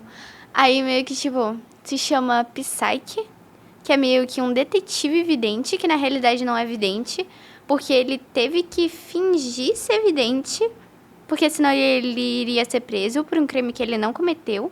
Uhum. Vários crimes, na realidade, que ele não cometeu. Mas só que o cara é um gênio. Então, meio que ele percebe coisas. Ele percebe, assim, mini detalhes que ninguém perceberia. E ele tem, tipo, uma supervisão. Que, tipo, consegue focar, assim. Existe um personagem semelhante no mundo pop meu, que é o Sherlock Holmes. É o Sherlock Holmes. Sherlock mas Holmes. só que esse daqui, ele é totalmente... Uou, meu Deus, eu tive uma visão. Ah, ele é muito caricato, né? É, caricato. Entendi. Entendeu? Aí, nossa, eu adoro essa série, mas só que, tipo, ela terminou em 2014. Então não tem mais temporada. E eu vivo com o que tem dela. E como não teve, caiu no hype, né? Não teve o fandom, teve orçamento pra continuar. Não, na realidade a série durou por 8 anos. Ah, então viveu bem. Viveu bem, Viveu, mas só obrigado. que ela já está infelizmente morta. Se foi. Se foi já. Bom, pizza, borda recheada ou a borda tradicional? Ah, se eu tiver dinheiro, borda recheada. Ah, sim. Tava com medo de dizer... Tava com medo de você dizer borda tradicional. Não, eu como mais a tradicional porque é mais barata, né? Mas uma bordinha recheada ali, um catupiry, um cheddar, ou Eu gosto muito daquele da lá de cream cheese. cream cheese. Tudo que é Cream creme cheese. ali, que tiver recheado, Nossa, tá ótimo. delicioso. Deu vontade Super-herói. de comer agora uma pizza, ó. É, se bem que tem uma bem aqui do lado, né? Verdade, né? Podia Tem patrocinar aqui pra gente comer junto com os convidados aqui. É, Fica o seria convite. Bom, super-herói favorito. Super-herói favorito, Capitão América. Capitão América? Eu gosto muito dos valores do Capitão América, a forma que ele lida com os outros heróis. Ele é muito parecido comigo, assim, do ponto de vista de ser respeitoso, mas ali no fundo lutar pelo um ideal. Mas ele não é tipo um Tony Stark da vida, né? Entendi. Muito em si. Então eu me identifico com muitos valores do Capitão América.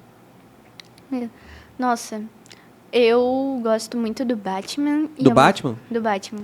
Eu nunca Eu gostei muito do Batman, até hoje eu não entendo por que ele é um super-herói. Ele, na realidade, é um vingador. O único super-herói que eu gosto é o Homem-Aranha.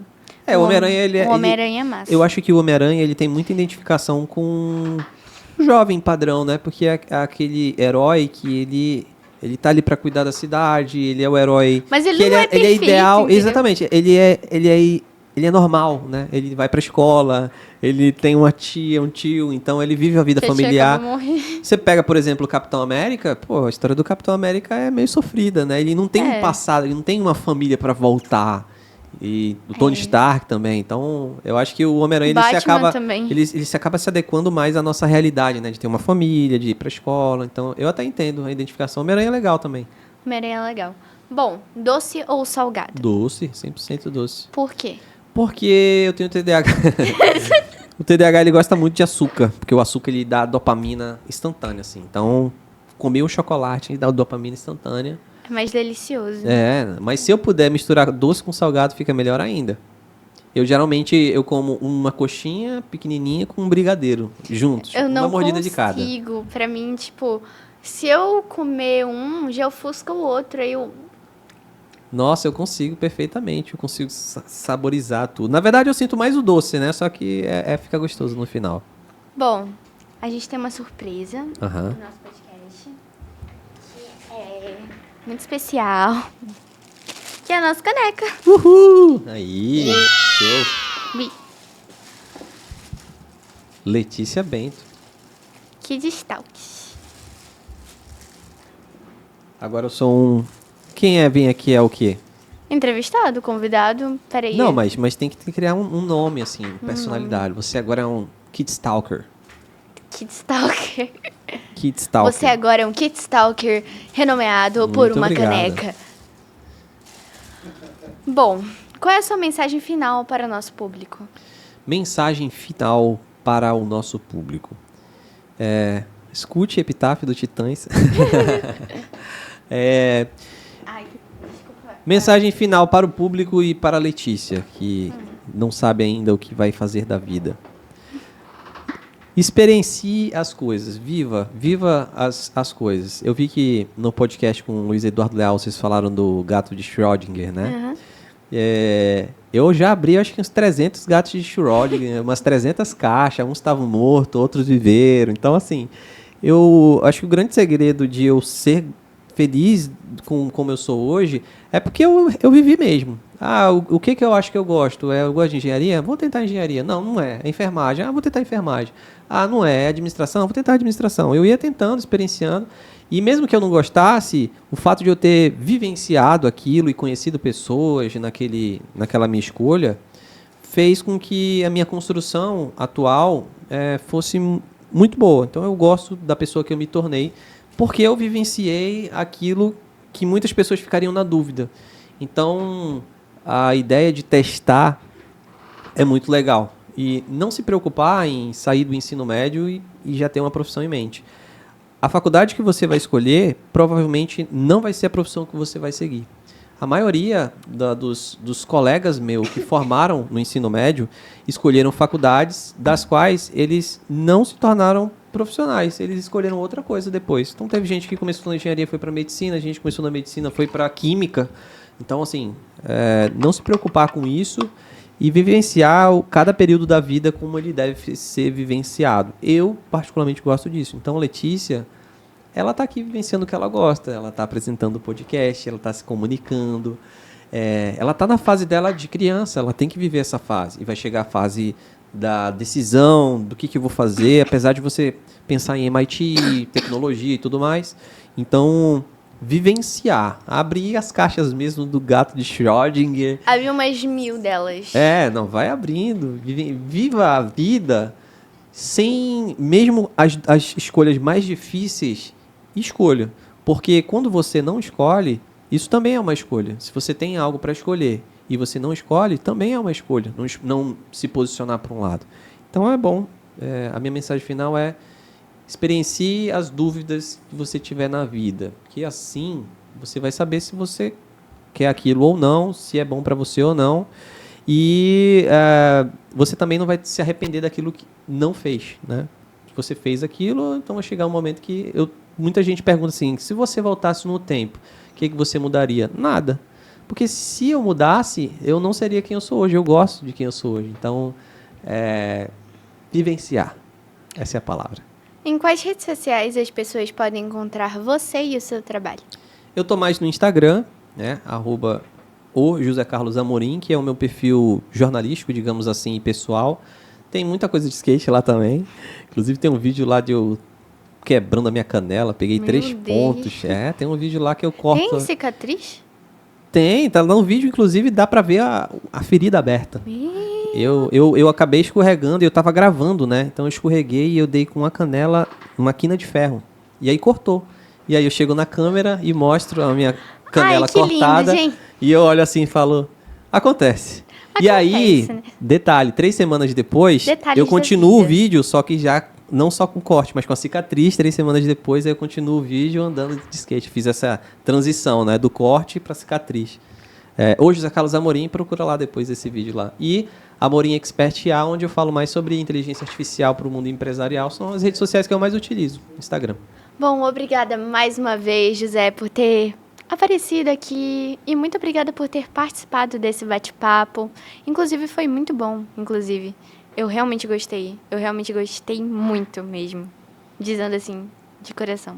Bom, quero agradecer, né, já que você me agradeceu, te parabenizar pela coragem de estar desde cedo, né, tão nova, se expondo, porque não é fácil. Por mais que a gente saiba, né, se comunicar, você falar algo para uma câmera é uma responsabilidade, né? Então, parabéns. Não esquece que você nasceu com esse talento nato de comunicar. Precisa levar isso para a sua vida. Em alguma profissão, você vai ter que usar essa parte de comunicação, porque ela não pode se perder. E sucesso. Investe nisso que vai dar certo. Obrigada. Bom, agora vamos para os nossos patrocinadores. FB Andrade, soluções em geologia e meio ambiente. Caso você queira saber mais, QR Code no canto da tela. Fatiari, roda o VT. Cara, existe algo mais gostoso que amor de mãe? É claro que não. Fatiari, mais gostoso. Só amor de mãe. VT. Quem experimenta prefere Fatiari.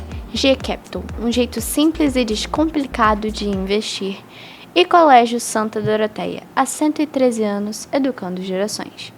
Se você gostou, já compartilhe e já para aquele grupo que gosta de empreendedorismo, que gosta de tecnologia, de IA, também de jornalismo, comunicação, já também dê um like nesse vídeo, já se inscreva aqui no nosso canal, para que você possa receber coisas com mais frequência, receber a notificação dos nossos vídeos novos. E eu sou Letícia Bento e muito obrigada por ter ficado até o final. Até o próximo episódio e tchau!